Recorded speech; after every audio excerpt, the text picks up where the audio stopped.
guys, kain po tayo. Piniritong isda at saka yung ginawa ko na sibuyas at saka repolyo na maasim-asim.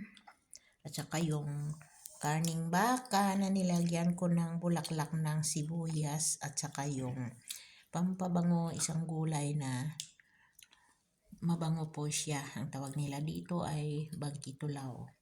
Yan po ang ating kanin at saka yan ang ating glutinous rice. Yan po. Kain po tayo.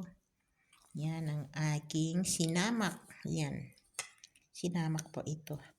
Isawsaw ko yung aking piniritong isda. Yan lang. At saka ito, masarap din ito yung kansum na tawag nila dito sa Thailand. Masarap po ito. Yan, mayroon pa siyang talong. Yan, talong, repolyo at saka sibuyas. Daw ng sibuyas ang ginawa ko. Thank you very much po. Kain tayo.